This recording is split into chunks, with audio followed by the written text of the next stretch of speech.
Assalamualaikum warahmatullahi wabarakatuh. Di sini kami akan menjelaskan tentang uji asumsi klasik pengaruh kepemimpinan, budaya organisasi, dan kepuasan kerja terhadap kinerja karyawan pada perusahaan Karsa. Saya Bilkisanin Palaromen. Di sini saya akan mempraktekkan bagaimana cara mengolah data melalui aplikasi SPSS. Sebelum itu, kita juga harus mengetahui model regresi mana yang akan kita gunakan untuk melakukan olah SPSS atau olah datanya. Oke, judul penelitian kali ini adalah pengaruh kepemimpinan, budaya organisasi, dan kepuasan kerja terhadap kinerja karyawan. Oke, dari penelitian kali ini terdapat ataupun didapatkan 150 sampel data yang akan kita uji. Oke, dari sini kita bisa lihat bahwa model regresi yang digunakan adalah model regresi linier berganda. Kenapa digunakan model regresi linier berganda? Karena terdapat lebih dari satu variabel independen dan satu variabel dependen. Oke, untuk variabel independen sendiri tersebut, yang pertama adalah kepemimpinan. Kepemimpinan ini menjadi variabel X1. Untuk variabel independen yang kedua, yaitu variabel independen budaya organisasi atau X2. Dan yang ketiganya adalah variabel independennya berupa kepuasan kerja atau variabel X3. Dan untuk variabel dependennya sendiri adalah variabel Y, yaitu kinerja karyawan. Untuk itu, kita akan melakukan uji asumsi klasik, yang mana diantaranya adalah uji normalitas, uji multikolonialitas, uji heteroskedastisitas. Dan juga yang terakhir adalah uji hipotesis berupa uji T dan juga uji simultan F. Oke, dapat dirumuskan, rumusan masalahannya adalah apa pengaruh variabel kepemimpinan terhadap kinerja karyawan. Yang kedua, apa pengaruh budaya organisasi terhadap kinerja karyawan. Dan yang ketiga, apa pengaruh kepuasan kerja terhadap kinerja karyawan. Dan yang terakhir adalah apa pengaruh kepemimpinan, budaya organisasi, kepuasan kerja terhadap kinerja karyawan. Maka dari itu, selanjutnya saya akan mempraktikkan langkah-langkah untuk menguji data ini menggunakan SPSS.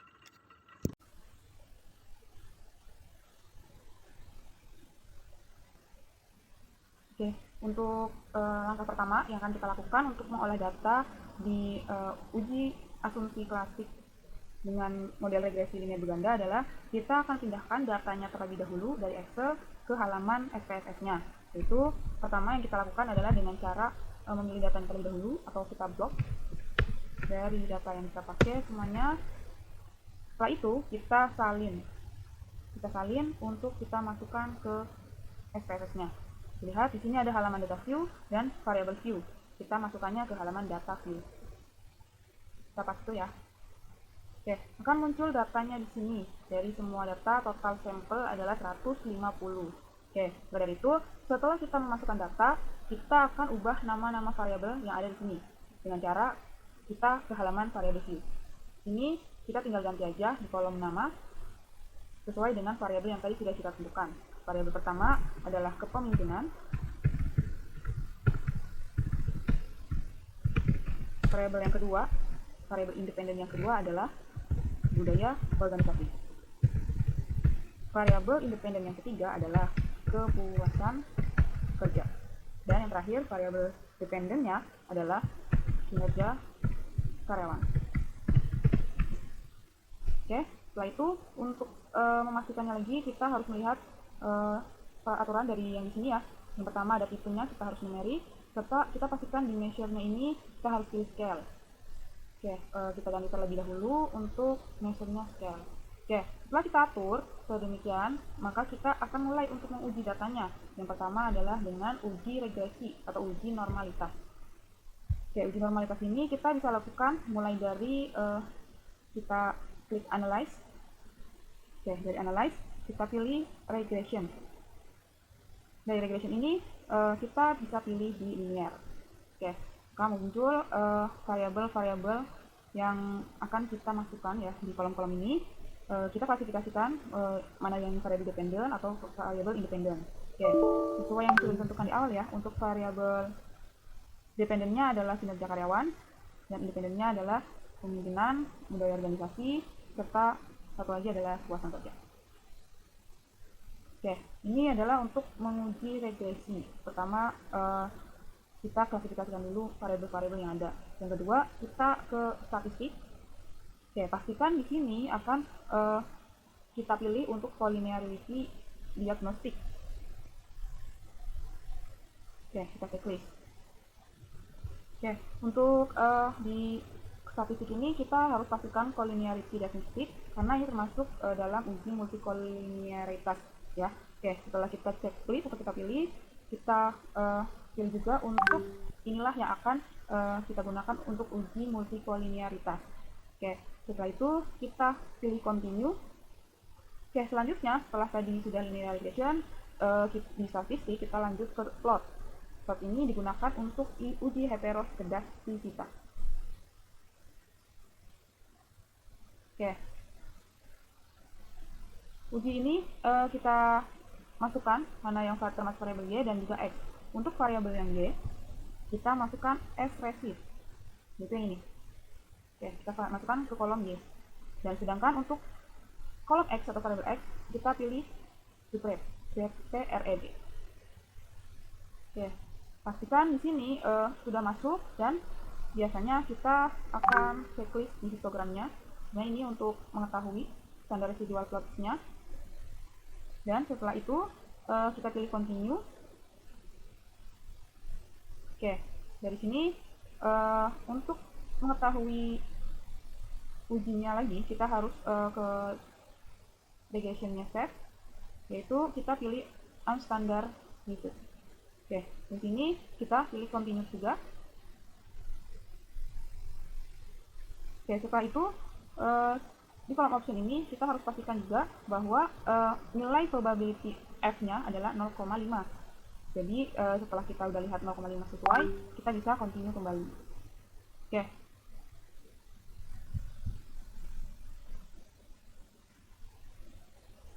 Oke, setelah itu pastikan semuanya sudah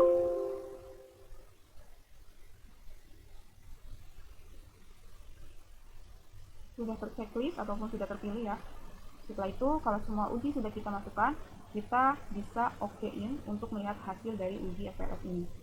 Oke, dapat dilihat untuk hasil regresi linearitas berganda ini di output data 1. Oke, dari sini ada variabel enter, mode summary, ANOVA, dan sebagainya.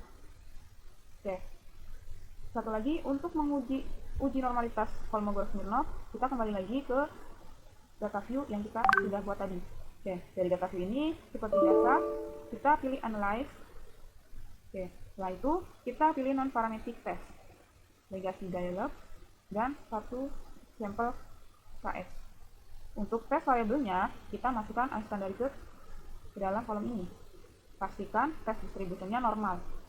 Setelah itu kita okein dan muncul hasil dari one sample Kolmogorov-Smirnov test. Oke, sekian penjelasan dari tutorial cara uji SPSS-nya. Mengenai interpretasi dari masing-masing ujinya akan dilanjutkan dari teman-teman satu kelompok saya. Oke, dari saya cukup. Terima kasih. Analisis uji normalitas dengan Kolmogorov-Smirnov. Pada gambar ini, kita akan melihat hasil uji normalitas Kolmogorov-Smirnov menggunakan SPSS untuk menguji apakah data residual terdistribusi dengan normal. Berikut penjelasan setiap komponen yang ada. Yang pertama, dasar pengambilan keputusan. Uji normalitas ini menggunakan nilai signifikansi asymptotic significance dari Kolmogorov-Smirnov. Cara pengambilan keputusannya adalah jika nilai signifikansi lebih besar dari 0,5, data dianggap normal. Sedangkan jika nilai signifikansi kurang dari 0,5, data dianggap tidak normal. Selanjutnya, isi tabel hasil uji normalitas. Tabel ini menunjukkan hasil one sample Kolmogorov-Smirnov test, beberapa komponen penting di dalamnya.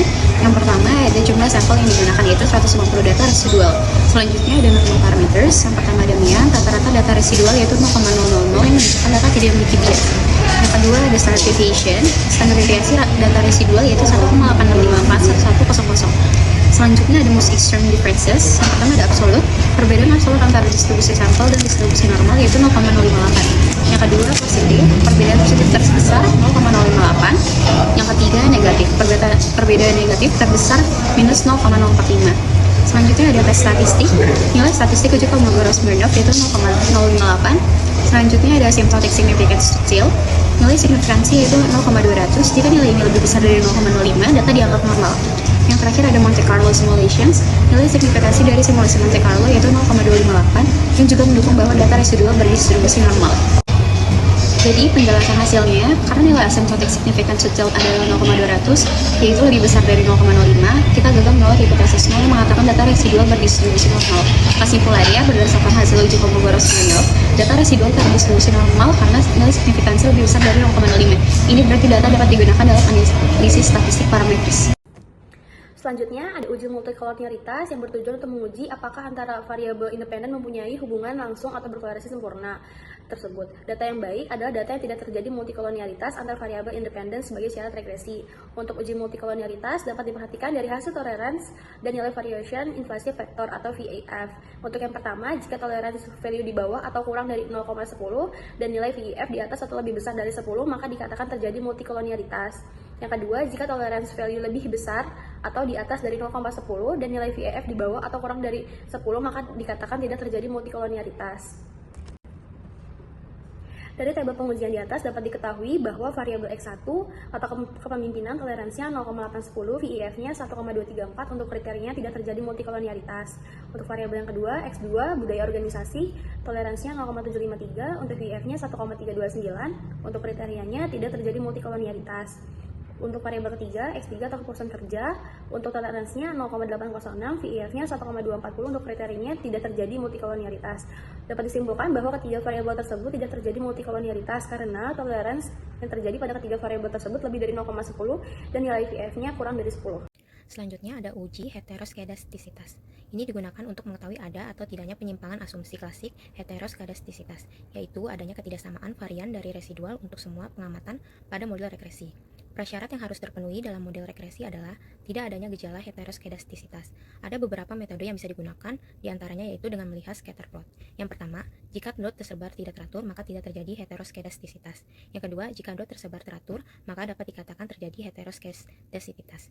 Berikut hasil pengujiannya.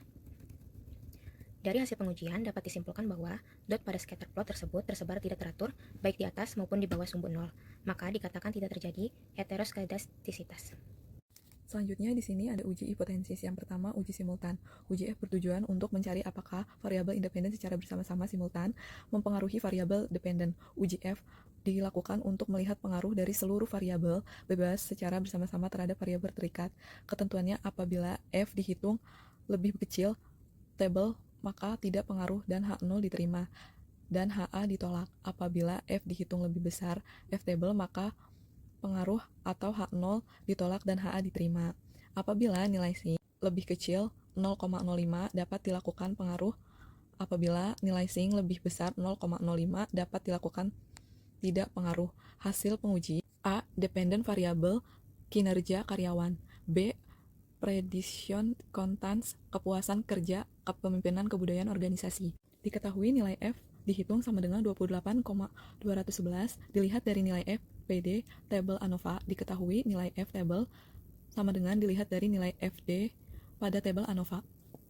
Hasilnya DF1 sama dengan 3, DF2 sama dengan 146. Jika dilihat dari tabel titik persentase distribusi F untuk probabilitas sama dengan 0,05 dinilai F table yaitu 2,67. Jadi dapat dikatakan bahwa F dihitung lebih besar daripada F table. 28,211 lebih besar 2,67. Berarti dapat dikatakan berpengaruh atau H0 tidak diterima. Dilihat dari nilai sin pada tabel ANOVA dapat dikatakan bahwa nilai sin yaitu 0,001 lebih kecil 0,05, menunjukkan bahwa variabel independen secara bersama-sama signifikan terhadap variabel independen. Maka dari itu dapat disimpulkan bahwa kepuasan kerja, kepemimpinan dan budaya organisasi pengaruh terhadap kinerja karyawan dan pimpinan kasa. Uji T dilakukan untuk menguji hipotesis penelitian mengenai pengaruh dari masing-masing variabel bebas secara parsial terhadap variabel terikat. Uji T adalah salah satu tes statistik yang dipergunakan untuk menguji kebenaran atau kepalsuan hipotesis yang menyatakan bahwa di antara dua buah mean sampel yang diambil secara random dari populasi yang sama tidak terdapat perbedaan yang signifikan. Jika nilai signifikansi uji T lebih dari 0,05, maka H0 diterima dan HA ditolak. Artinya tidak ada pengaruh antara variabel independen terhadap variabel dependen. Sedangkan jika nilai signifikansi uji T kurang dari 0,05, maka H0 ditolak dan HA diterima.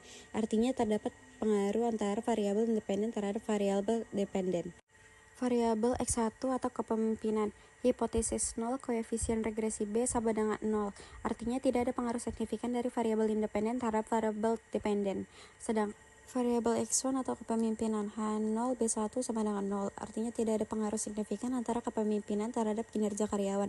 Sedangkan H1 B1 tidak sama dengan 0. Artinya ada pengaruh signifikan antara kepemimpinan terhadap kinerja karyawan. Selanjutnya variabel X2 atau budaya organisasi H0 B2 sama dengan 0. Tidak ada pengaruh signifikan antara budaya organisasi terhadap kinerja karyawan. Sedangkan H1 B2 tidak sama dengan 0. Artinya ada pengaruh signifikan antara budaya organisasi terhadap kinerja karyawan. Yang terakhir variabel X3 atau kepuasan kerja H0 B3 sama dengan 0. Artinya tidak ada pengaruh signifikan antara kepuasan kerja terhadap kinerja karyawan. Sedangkan H1 B3 tidak sama dengan 0. Artinya ada pengaruh signifikan antara kepuasan kerja terhadap kinerja karyawan. Selanjutnya, signifikansi uji P. Yang pertama, kepemimpinan X1 memiliki nilai signifikansi 0,008, yaitu kurang dari 0,05, yang berarti kepemimpinan berpengaruh signifikan terhadap kinerja karyawan. Dengan demikian, H0 ditolak dan HA diterima.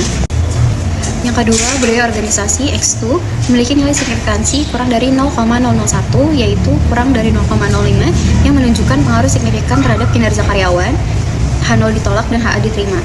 Yang terakhir, kepuasan kerja atau X3 memiliki nilai signifikansi 0,031, yaitu kurang dari 0,05, yang menunjukkan pengaruh signifikan terhadap kinerja karyawan. H0 ditolak dan HA diterima. Kesimpulannya, semua variabel independen berpengaruh signifikan terhadap kinerja karyawan, dan tidak terdapat masalah multikolinearitas, yaitu variance inflation factor kurang dari 10. Selanjutnya, koefisien determinasi, yaitu tabel model summary. Yang pertama, R atau koefisien korelasi. Nilai R adalah 0,606, menunjukkan korelasi positif yang kuat antara variabel independen, yaitu kepemimpinan, budaya organisasi, kepuasan kerja, dan dependen, kinerja karyawan. Yang kedua, ada R-square, nilainya 0,367, berarti 36,7% variasi kinerja karyawan dijelaskan oleh variabel-variabel independen. Yang ketiga, adjust R-square, nilainya adalah 0,352, adalah R-square yang disesuaikan memperhitungkan empat variabel dalam model. Yang terakhir, standard error of the estimate, nilainya adalah 1,88448, menunjukkan standar error prediksi model. Kesimpulannya, variabel independen berkontribusi 36,7% terhadap kinerja karyawan, sementara sisanya 63,3% dipengaruhi faktor lahir. Nilai adjust R-square yang mendekati R-square menunjukkan stabilitas model. Selanjutnya ada persamaan regresi. Model regresi Y sama dengan 8,287 ditambah 0,266 X1 ditambah 0,474 X2 tambah 0,103 X3. Penjelasannya, yang pertama konstanta A sama dengan 8,287, yaitu kinerja karyawan diprediksi 8,287 unit saat faktor lain tetap. Yang kedua, kepemimpinan X1, setiap kenaikan 1 unit kepemimpinan meningkatkan kinerja 0,266 unit. Yang ketiga, budaya organisasi atau X2, setiap kenaikan 1 unit, budaya organisasi meningkatkan kinerja 0,474 unit. Yang terakhir, kepuasan kerja X3, setiap kenaikan 1 unit, kepuasan kerja meningkatkan kinerja 0,103 unit. Lalu interpretasi datanya, yang pertama unstandardized coefficients. Koefisien B menunjukkan pengaruh langsung variabel terhadap kinerja. Yang kedua, standardized coefficient, budaya organisasi paling berpengaruh 0,406, diikuti kepemimpinan 0,198 dan kepuasan kerja 0,160. Yang ketiga, T dan signifikan, nilai itu menunjukkan seberapa kuat pengaruh variabel dan semua variabel signifikan kurang dari 0,05. Lalu ada kepemimpinan signifikan 0,008. Selanjutnya budaya organisasi signifikansinya kurang dari 0,001. Yang terakhir kepuasan kerja signifikan 0,031. Dan yang keempat, collinearity statistik, tidak ada masalah multikolinearitas, model ini valid. Kesimpulannya, pengaruh signifikan yaitu semua variabel berpengaruh signifikan pada kinerja karyawan. Lalu untuk budaya organisasi dominan, faktor paling berpengaruh dalam meningkatkan kinerja adalah budaya organisasi sebesar 0,474. Dan yang terakhir, validitas model, tidak ada masalah multikolinearitas, model dapat diandalkan.